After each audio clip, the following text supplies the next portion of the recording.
നമ്മളിപ്പോൾ താമസിക്കുന്ന ലോകം ഫുൾ ഓഫ് ഡിസ്ട്രാക്ഷൻസ് ആണ്. അതോടൊപ്പം തന്നെ കംഫർട്ടിനെ വർഷിപ്പ് ചെയ്യണ ഒരു കാലമാണിത്. ഈ കാലത്ത് മെൻ എന്ന് പറഞ്ഞു നടക്കണവന്മാർ എന്താ ചെയ്യണത്? സ്ക്രോൾ ചെയ്യും മോർ ദാൻ ബിൽഡ്. അതുപോലെ തന്നെ ചെറിയൊരു ഇമോഷൻ വന്നവരെ അതിലൂടെ ഡിപ്രഷനായി മാറും, ആൻസൈറ്റിയിലേക്ക് വരും. ആ ഒരു ചെറിയ ഇമോഷൻ പോലും കൺട്രോൾ ചെയ്യാൻ പറ്റാത്തൊരു മെൻസ് ആണ് നമ്മുടെ ഈ ഒരു സൊസൈറ്റിയിൽ ഇപ്പോൾ ബിൽഡ് ആയിക്കൊണ്ടിരിക്കുന്നത്. So what's the reason behind it? So it's me Alan. Let's have some real talks. Masculinity എന്താണെന്ന് പോലും ഇപ്പോഴത്തെ ഈ ഒരു ബോയ്സിന് അറിയില്ല. ഇപ്പോഴത്തെ ഈ മെൻസ് എന്ന് പറഞ്ഞ് നടക്കണവന്മാർ എന്താ ചെയ്യണമെന്ന് വെച്ചാൽ ഒരു ഗോളും ഇല്ല, ഒരു പർപ്പസും ഇല്ലാണ്ട് ആരെയോ ബോധിപ്പിക്കാൻ വേണ്ടി ജീവിക്കണേ, ആരെയോ ഇംപ്രസ് ചെയ്യാൻ വേണ്ടി ജീവിക്കണം, അല്ലെങ്കിൽ ഏതെങ്കിലും ഗേൾസിനെ അട്രാക്ട് ചെയ്യാൻ വേണ്ടി ജീവിക്കണം, റാദർ ദാൻ ബിൽഡിങ് സംതിങ്. ഇപ്പോഴത്തെ ഈ വേൾഡ് എന്ന് വെച്ചാൽ ഭയങ്കര ലൗഡറാണ് ബട്ട് വീക്കറാണ്. ഇപ്പോഴത്തെ മെൻസും ബോയ്സും ഗേൾസും മിക്കവരും എന്താ ചെയ്യണമെന്ന് വെച്ചാൽ ചെറിയൊരു ഇമോഷൻ ഉണ്ടായാലും അല്ലെങ്കിൽ ചെറിയൊരു ബാഡ് സിറ്റുവേഷൻ ലൈഫിൽ ഉണ്ടായാലും അതപ്പോൾ തന്നെ ഡിപ്രഷൻ അല്ലെങ്കിൽ ആൻസൈറ്റി എന്ന രീതിയിൽ സ്റ്റാറ്റസ് എടുത്ത് ഇൻസ്റ്റാഗ്രാമിലും വാട്സാപ്പിലും കൊണ്ട് സ്റ്റോറി ഇടും. എന്തിനാണ് ആ സ്റ്റോറി ഇടുന്നത് വെച്ചാൽ മറ്റുള്ള ആൾക്കാരുടെ അടുത്തുനിന്ന് ഒരു ഇമോഷൻസ് അല്ലെങ്കിൽ ആ ഒരു ഫേക്ക് സിമ്പതിക്ക് വേണ്ടിയിട്ട് അവർ ബെഗ് ചെയ്യണം. ആക്ച്വലി അറ്റ്ലീസ്റ്റ് അവരുടെ ആ ഒരു ഇമോഷൻ പോലും കൺട്രോൾ ചെയ്യാൻ പറ്റാത്തൊരു വീക്ക് സൊസൈറ്റിയാണ് ഇപ്പോൾ ബിൽഡ് ആയിക്കൊണ്ടിരിക്കുന്നത്.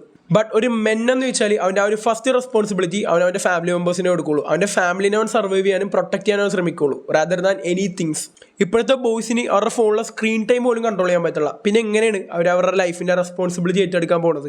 ഒരു മെന്നും അതുപോലെ തന്നെ ഒരു ബോയും തമ്മിലുള്ള ഡിഫറൻസ് ഞാൻ പറഞ്ഞുതരാം. ഒരു മെൻ രാവിലെ എണീക്കുമ്പോൾ തന്നെ അവനൊരു ഗോൾ ഉണ്ടാവും അല്ലെങ്കിൽ ഒരു പർപ്പസ് ഉണ്ടാവും. ബട്ട് ഒരു ബോയ് ആണെന്നുണ്ടെങ്കിൽ അവൻ രാവിലെ തന്നെ ഒരുപാട് നേരം എണീറ്റ ഉടനെ ആ ബെഡ്മേ കിടന്ന് സ്ക്രോൾ ചെയ്ത് കുറേ നേരം സമയം കളയും. എന്നിട്ട് അവന് വിശക്കണമെങ്കിൽ അടിയൊന്ന് ഫുഡ് കഴിക്കും. നിങ്ങളൊരു മെന്നാണെന്നുണ്ടെങ്കിൽ നിങ്ങളെ ഫസ്റ്റ് പ്രയോറിറ്റി നിങ്ങളുടെ ഫാമിലിക്ക് നിങ്ങൾ കൊടുക്കുള്ളൂ.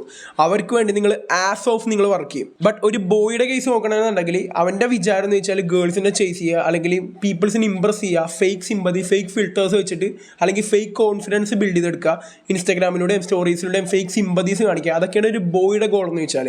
മെൻസ് എന്ന് വെച്ചാൽ നല്ലൊരു ബോഡി ബിൽഡ് ചെയ്തെടുക്കുക, നല്ലൊരു സ്ട്രോങ് മൈൻഡ് ബിൽഡ് ചെയ്തെടുക്കുക, ആൾക്കാരെ റെസ്പെക്ട് ചെയ്യുക, വുമൻസിനെ റെസ്പെക്ട് കൊടുക്കുക. But in the cases of boys they are begging for likes and mentions. And the last one, മെൻസിന് അവൻ്റെ ഇമോഷൻസ് കൺട്രോൾ ചെയ്യാൻ അറിയാം ബട്ട് ബോയ്സിന് അതറിയില്ല.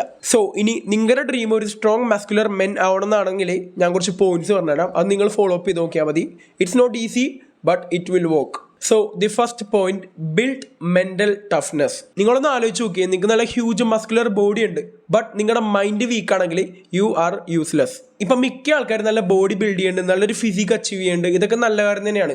ബട്ട് അവരുടെയൊക്കെ മൈൻഡ് വീക്ക് ആണെങ്കിൽ ആ ഒരു അവസ്ഥ ഒന്ന് ആലോചിച്ച് നോക്കിയേ. ഇപ്പം മിക്ക ആൾക്കാരെ എടുത്തു കഴിഞ്ഞാലും ചെറിയൊരു ഇമോഷൻ വന്നാൽ പോലും അതുപോലും കൺട്രോൾ ചെയ്യാൻ പറ്റാത്ത ആൾക്കാരാണ് നമ്മുടെ സറൗണ്ടിങ്സിലുള്ളത്. ഈവൻ നമ്മളിപ്പോൾ കുറേ ന്യൂസ് കാണുന്നുണ്ട്, ചെറിയൊരു ഡിപ്രഷനും ആങ്സൈറ്റിയൊക്കെ വരുമ്പോൾ ആൾക്കാർ സൂയിസൈഡ് ചെയ്യുന്നതും ആൾക്കാർക്ക് ഒട്ടും അത് കൺട്രോൾ ചെയ്യാൻ പറ്റാത്ത അവസ്ഥയൊക്കെ നമ്മൾ പലയിടത്തും കാണാറുള്ള കാര്യമാണ്. അതുപോലെ തന്നെ മിക്ക മെൻസും സോഷ്യൽ മീഡിയാസിൽ അല്ലെങ്കിൽ വാട്സപ്പിൽ സ്റ്റാറ്റസ് ആയിട്ട് ഇടും ഇങ്ങനെ ഡോണ്ട് ട്രസ്റ്റ് മീ അല്ലെങ്കിൽ മറ്റേ സെഡ് ഇമോജിയൊക്കെ ഇട്ടിട്ട് ഒരു സെറ്റ് ബാക്ക്ഗ്രൗണ്ട് മ്യൂസിക് ഒക്കെ കൊടുത്തിട്ട് ഭയങ്കര ഇമോഷണലി ഭയങ്കര വീക്കായിട്ടുള്ള സ്റ്റോറീസും സ്റ്റാറ്റസ് ഒക്കെ നമ്മൾ കാണാറുള്ളതാണ്.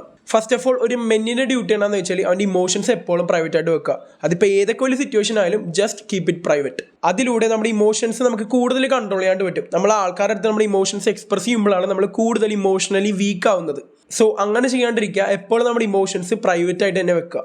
So the second point, if you are a man you need to achieve a great physique. ഒരു സ്ട്രോങ് മൈൻഡ് സെറ്റ് പോലെ തന്നെ ഒരു മെന്നിന് ഏറ്റവും കൂടുതൽ വേണ്ട ഒരു കാര്യമാണ് ഒരു വെൽ ഷേപ്ഡ് ബോഡി. മാസ്കുലിനിറ്റിയുടെ വേറൊരു അർത്ഥം എന്താണെന്ന് വെച്ചാൽ റെസ്പോൺസിബിലിറ്റി, സ്ട്രെങ്ത് ആൻഡ് പ്രൊട്ടക്ഷൻ. അതിന്റെ പ്രൂഫ് ആയിരിക്കണം നിങ്ങളുടെ ഒരു ഗ്രേറ്റ് ഫിസിക്. ഒരു ഗ്രേറ്റ് ബോഡി അച്ചീവ് ചെയ്ത് കഴിഞ്ഞാൽ നമുക്ക് നല്ല കോൺഫിഡന്റ് ആയിട്ട് നടക്കാൻ പറ്റും. അതോടൊപ്പം തന്നെ നമുക്ക് ആൾക്കാരെ പ്രൊട്ടക്ട് ചെയ്യാൻ പറ്റും. പിന്നെ ഒരു മെഷീൻ പോലെ നമ്മുടെ വർക്കിലായാലും നമ്മുടെ സ്കിൽസിലായാലും നമുക്ക് പെർഫോം ചെയ്യാനും പറ്റും. അതുപോലെ തന്നെ നിങ്ങൾക്ക് ഒരു ഹൈ വാല്യൂഡ് മെൻ ആവണമെന്നുണ്ടെങ്കിൽ you must build a great physique. So the last point, fix your position for masculinity.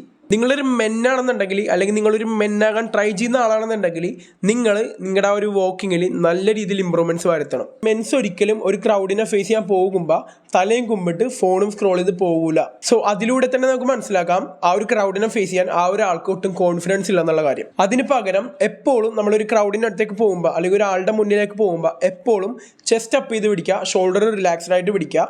Just എന്ത് ചെയ്യുക, നേരെ തന്നെ നോക്കിയിട്ട് അങ്ങോട്ട് പോവുക. ഒരിക്കലും ഈ ഒരു തല കുമ്പിടാൻ നോക്കണ്ട, നേരെ തന്നെ നോക്കിയിട്ട് ആരാണോ മുന്നിലിരിക്കണം അത് നോക്കേണ്ട കാര്യമില്ല. സ്ട്രെയിറ്റ് ആ ഒരു പൊസിഷനിൽ നോക്കി തന്നെ മൂവ് ചെയ്യുക. നമ്മൾ പോണ ഒരു ഡയറക്ഷനിലേക്ക് തന്നെ നമ്മുടെ ഫേസ് കൊണ്ടെത്തിക്കുക. ഒരിക്കലും തലയും കുമ്പിട്ടിട്ട് ഫോൺ സ്ക്രോൾ ചെയ്ത് നമ്മളൊരു ക്രൗഡിലേക്ക് കയറി ചെല്ലരുത്. അതൊരിക്കലും ഒരു മെൻ അല്ലെങ്കിൽ നമ്മളൊരു കോൺഫിഡൻറ്റ് ഗൈ ആയിട്ട് തോന്നൂല. ബിക്കോസ് നമ്മളൊരു ക്രൗഡിലേക്ക് കയറി ചെല്ലുമ്പോൾ ആദ്യം അവർ നോട്ടീസ് ചെയ്യുന്നത് നമ്മുടെ ആ ഒരു പൊസിഷനാണ്. അതുപോലെ തന്നെ എങ്ങനെയാണ് നമ്മുടെ സെൽഫിനെ നമ്മൾ പ്രസന്റ് ചെയ്യുക എന്നുള്ള കാര്യമാണ് ആൾക്കാർ ആദ്യം നോക്കുന്നത് before we speak. So fix your body position.